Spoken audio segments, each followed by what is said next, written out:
Bonnie. Hi there, how are you? Hi. Thank you for talking to SnitchSeeker. We really appreciate it. Oh, my pleasure.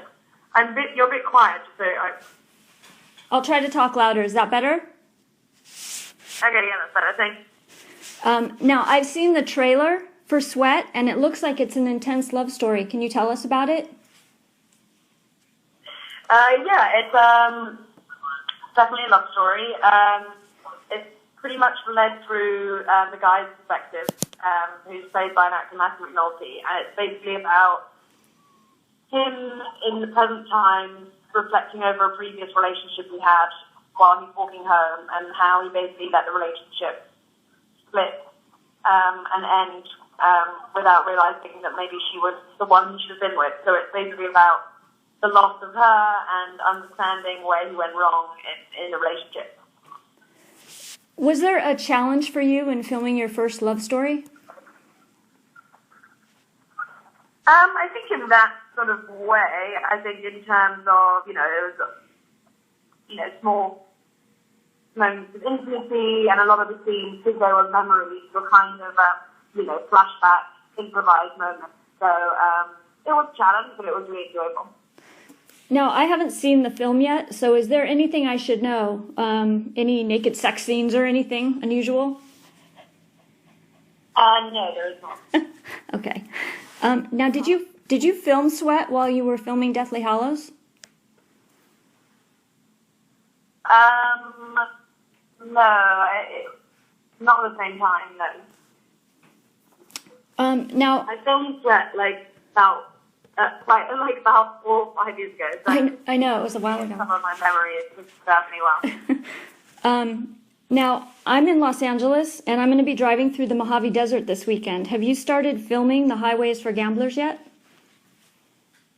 Yeah, we shot a bit of it at the end of last year, which we shot sort of the ending sections of the film. And then we go back and shoot, which actually wasn't the stuff that's in the Mojave Desert, that was stuff that was in Ventura, California. The film ends by the sea. And then we should go and shoot the rest of that in Wright. And now, how did you get involved with that production? That was a script that was sent to me by Alex, the director. And I read the script and had lengthy conversations with her. And yeah, it just came about the material really that I really love. Now, I've heard you'll be doing a Scottish remake of A Christmas Carol. Is that right? Yeah, I've already shot that. I shot that a few weeks ago. What drew you to that? I kind of like the way that the modern retelling of it, the way that they put it into modern times. I sort of liked, I guess just the modern retelling. I'm kind of fascinated by sometimes it's a story that I grew up, watching, and a theme that is so prevalent, I think, in today's, Scrooge money-ridden kind of culture. Did you see Tom Felton's BBC documentary on superfans? No, I haven't seen it yet, unfortunately. Being here in America, I can't have managed to watch it on BBC, but I am dying to see it because I've spoken to him at length about it, and seen him in between different times. He's been interviewing different people, really talked to him a lot about it. So I'm very excited to see it. You recently met up with Tom and Rupert and James and Oliver in LA. How did that come about? I just happened to be there. I was there for work, and we all happened to be in town at the same time, texting and went for a drink. It was kind of lucky that, I know it's crazy that all of us are always in different parts of the world, so it's nice that we suddenly were all in the same city. You posted on Instagram that you'll be visiting Cambodia and Vietnam in June. What will you be doing there? That's just pure, that's just my own holiday that I'm planning. Oh, that's awesome. That's just, my own trip. That's when I have, the month of June is I'm taking some holiday time. I'm sure you've heard about Emma Watson's involvement with He for She. What do you think about that? I think it's an incredible campaign. I think it's done, incredibly well. I think it's really important that we focus on the woman, but it's a man's role in that story, and how to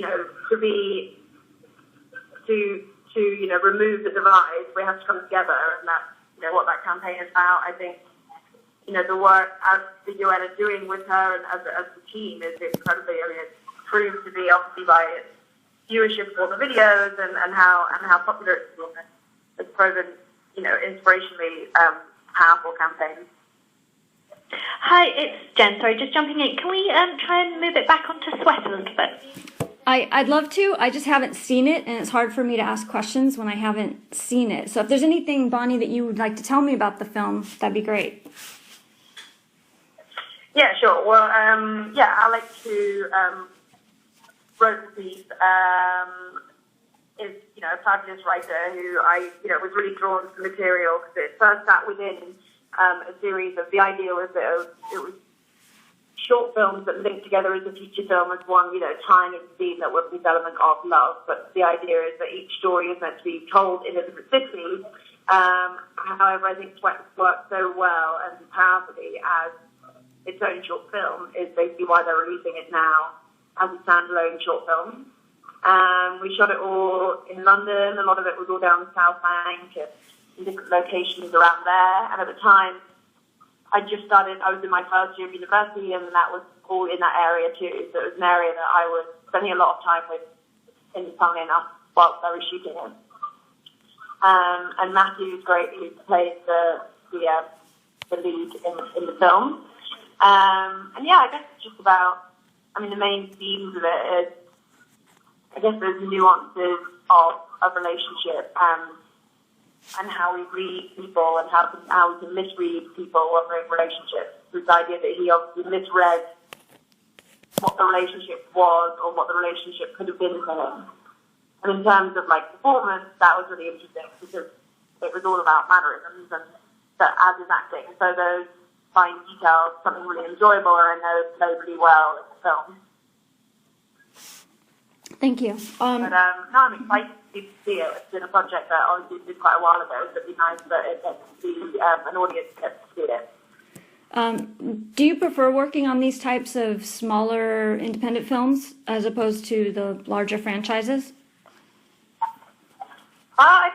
Luckily for me, I've had the joy of working in both. I think, obviously when you're working on a small independent project, you get to have a much often close relationship with the director, or there's just, there's much more to do in terms of, your role because there's less of you putting together as a team. I think as well because my own filmmaking is much more on that scale, I can really, respond well to that kind of filmmaking.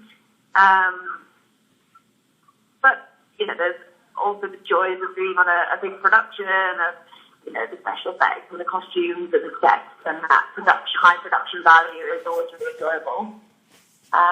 But I guess the way film's going, there's more and more of a divide between the two. Are you planning to make any more films yourself soon? I'm making my first short film at the end of this year, and I'm currently writing my first feature that's set here in New York. That's what I'm doing here at the moment. Oh, that's exciting. That's great. Okay, I guess that's it then. Thank you for your time. No worries. Well, I hope you enjoy it when you get to see it. Yes, I'm looking forward to it. A lot of our fans are looking forward to it, actually. Oh, that's very good. All right, thank you. Well, thank you for the support.